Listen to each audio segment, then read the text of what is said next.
Bonjour à tous et bienvenue sur ma chaîne Proto Concept Techno. Alors on se retrouve aujourd'hui pour une vidéo présentation d'une pièce que j'ai fabriquée pour un carbu de 15 Delorto. Alors si vous regardez la mention, c'est écrit Espagna SHA 1515, mais c'est bien un carburateur chinois que j'ai acheté sur AliExpress.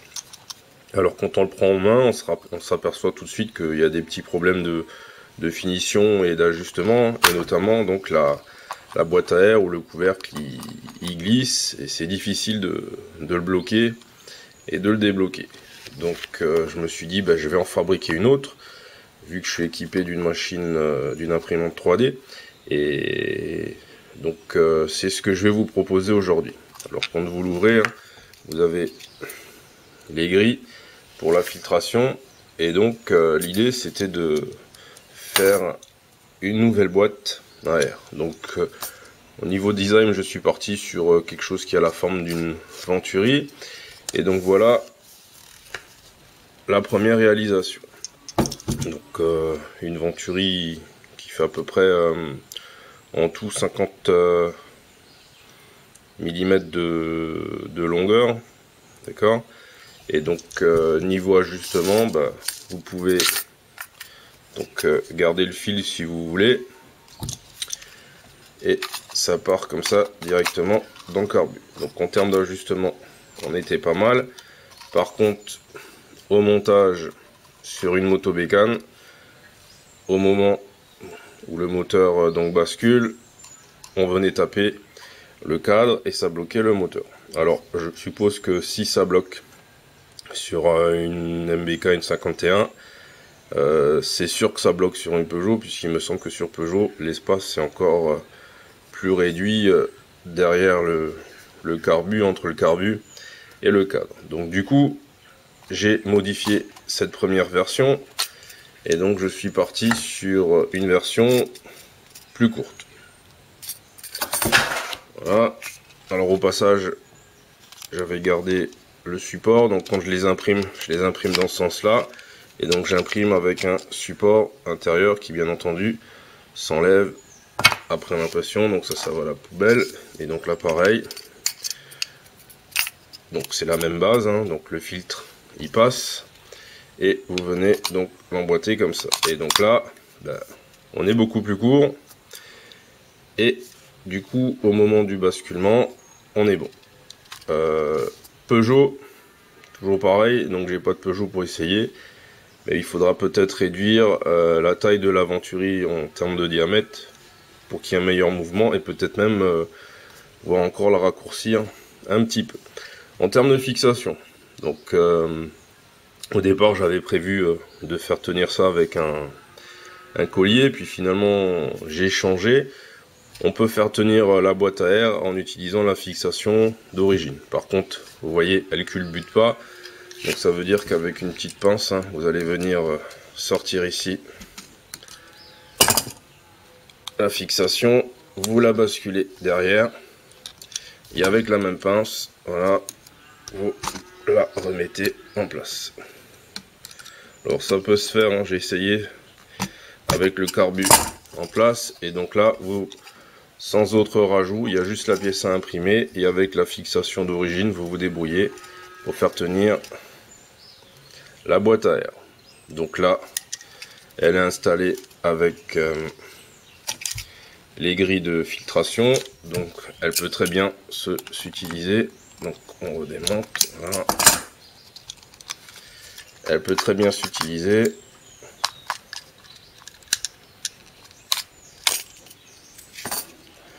sans les grilles de filtration, et même manipulation pour le remontage.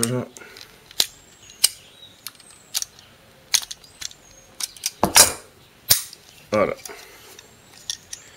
Donc là, entrée libre.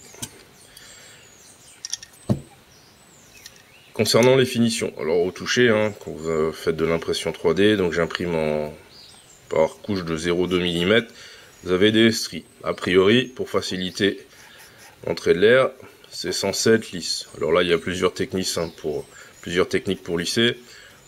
papier de verre fin, ou alors peut-être mettre une petite couche de vernis, à voir. Là c'est imprimé en PLA, donc c'est le matériau le plus facile à imprimer, hein, le moins cher aussi, enfin le moins cher, c'est plus le moins cher.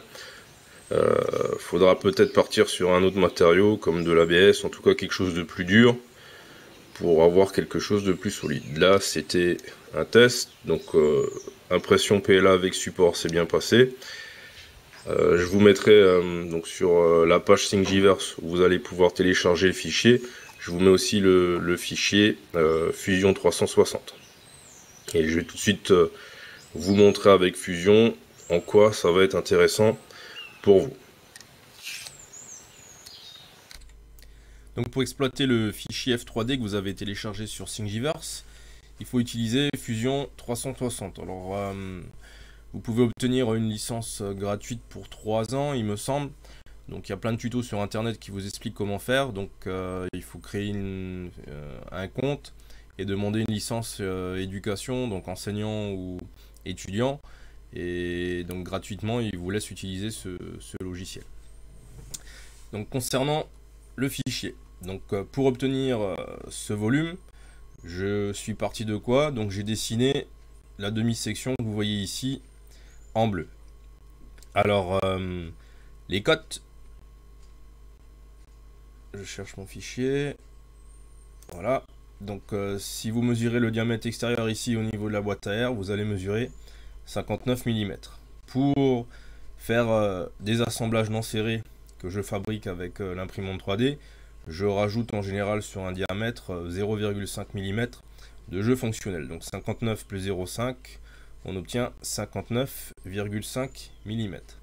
Et donc comme j'ai pas travaillé sur le diamètre mais sur une demi-section seulement, donc on travaille pas avec le diamètre, on va travailler avec le rayon, 59,5 divisé par 2, donc 29,75. Donc si vous ouvrez la première esquisse que j'ai faite ici, voilà, vous retrouvez ici la cote de 29,75 et ici vous avez la surface que j'ai dessinée, la demi-section.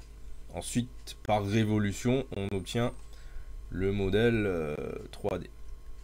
Donc vous avez ici donc le diamètre extérieur, le rayon, puisqu'on est en demi-section, du filtre à air. Ici donc vous avez un peu plus petit la section qui permet de tenir le filtre. Et vous avez ici donc ce qui va vous donner la forme de la Venturi. Donc si vous voulez modifier le fichier, donc cette partie là je vous conseille de ne pas la toucher, hein, c'est ce qui fait que la boîte elle tient sur le carbu, mais vous pouvez ici modifier le diamètre du trou, hein, le diamètre de la Venturi en bas et le diamètre de la Venturi en haut. Vous pouvez aussi décider de dessiner un filtre avec une autre forme.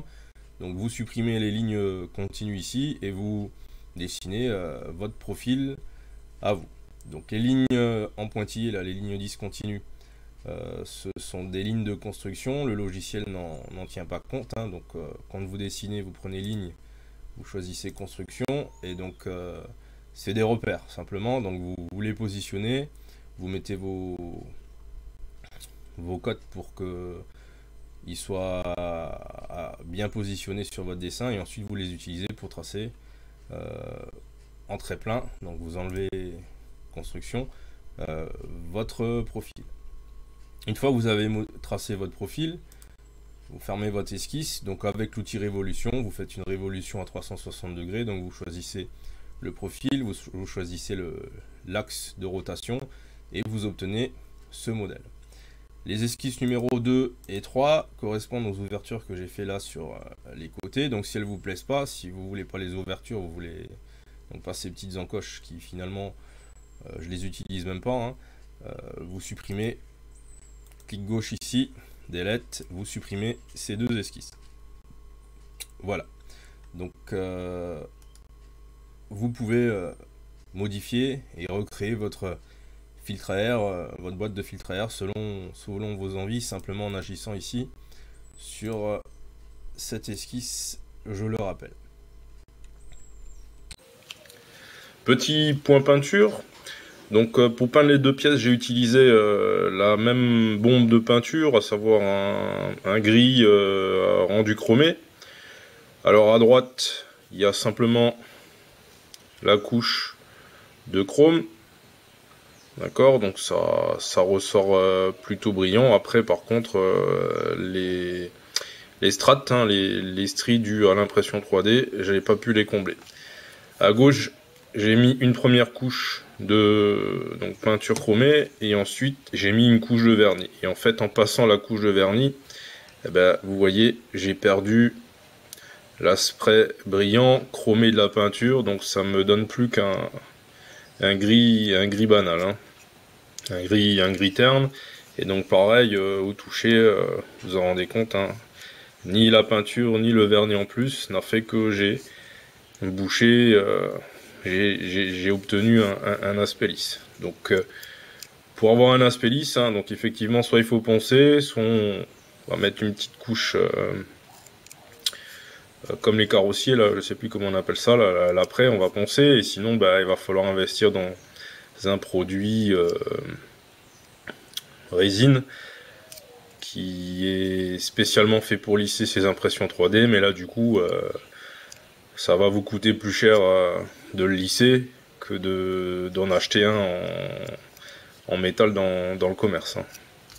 Donc voilà, donc moi je vais me contenter de la peinture spray, et puis je saurai pour la prochaine fois que le vernis sur l'aspect chromé ça le fait pas. Donc voilà ce que ça donne une fois monté sur le carbu.